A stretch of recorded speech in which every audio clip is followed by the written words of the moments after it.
Howdy y'all, I'm Katz, and today is going to be super quick. I'm just going to show you how to do a standing stitch. Now, don't really worry about this swatch. I'm just kind of color blocking out the new colors for the crochet along that's going to be coming up. So yeah, let me know if you like this color combo.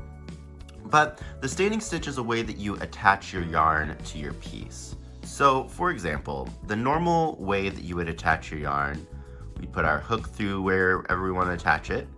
We grab our new yarn and pull up a loop.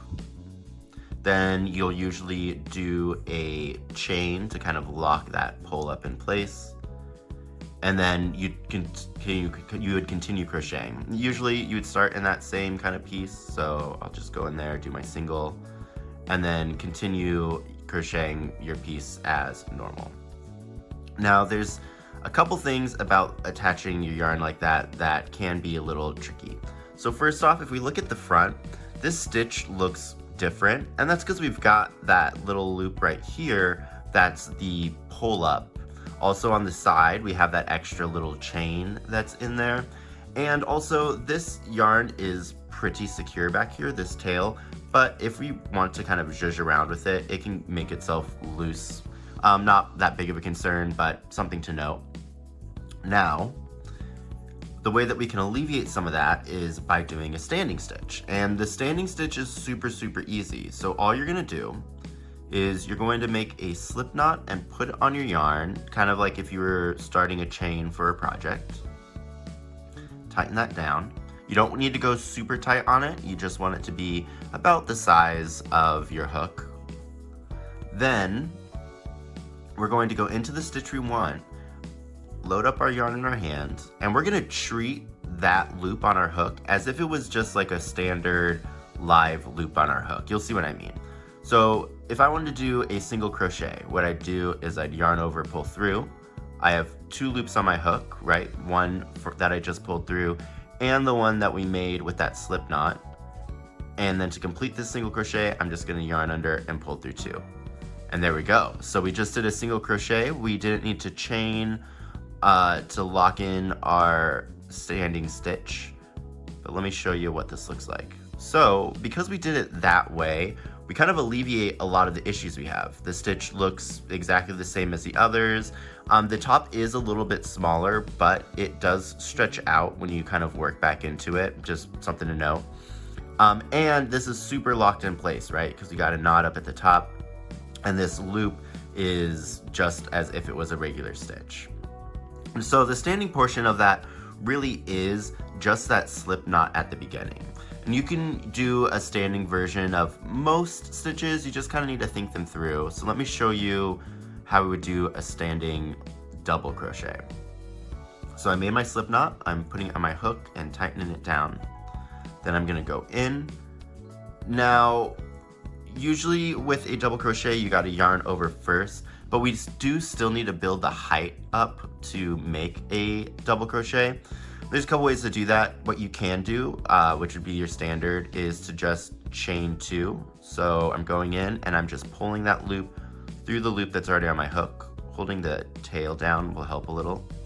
And then I chain two, and now I'm at my double crochet height, so I could do my double crochets and they'll be all honky-dory and nice.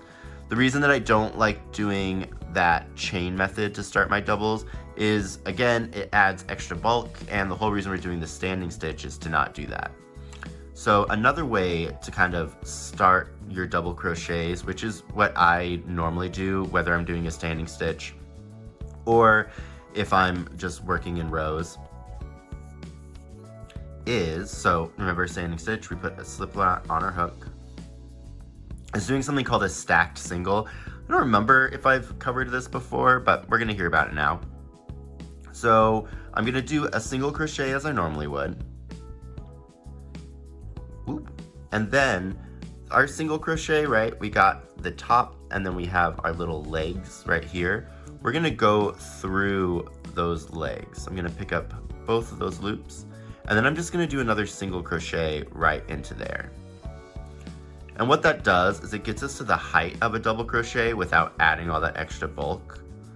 And it looks, I think, more like a double crochet stitch than when you just do 2 chains.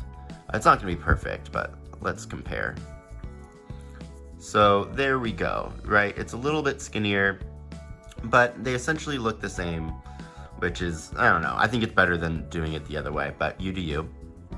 Now there's one other thing that I think is super important about standing stitches, and is how you can do like front post and back post with them.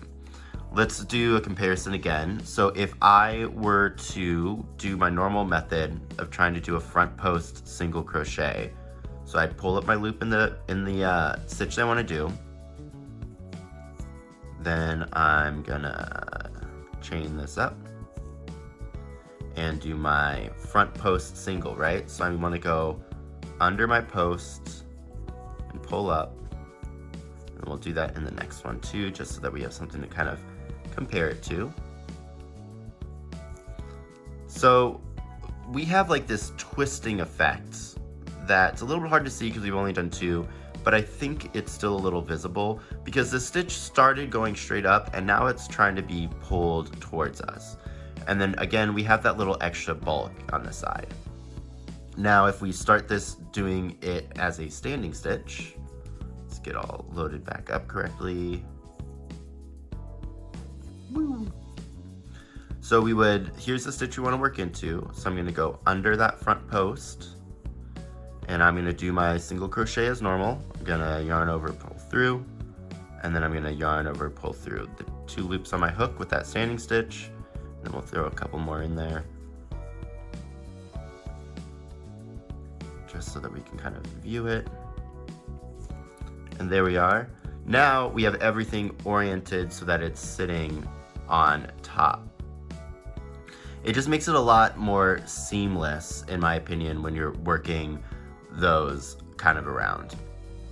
So the one major thing that you probably have been thinking about is, what about this knot here?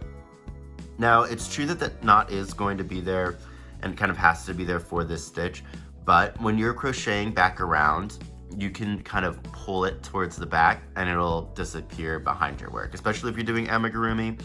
If you're not doing amigurumi, you're going to want to weave the back tail in, and when you after you pull it back, so that you can really hide the knot behind your work.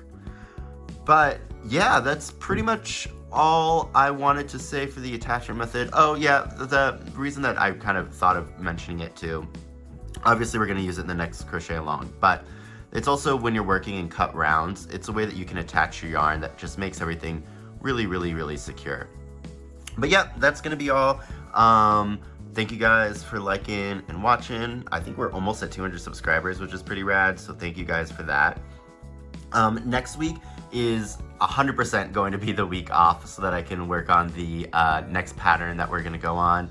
And I'm going to post again, probably a little like clue to see if you can guess it, and then you'll get a free pattern. But yeah, until next time, see you guys, bye! Howdy y'all, I'm Katz, and today I'm going to show you how to do a standing stitch. Now, a standing stitch is a style of attaching your yarn to your work, which is pretty interesting and fun to do. So fun. I love how much fun it is. It's like the funnest thing I've ever done in my life.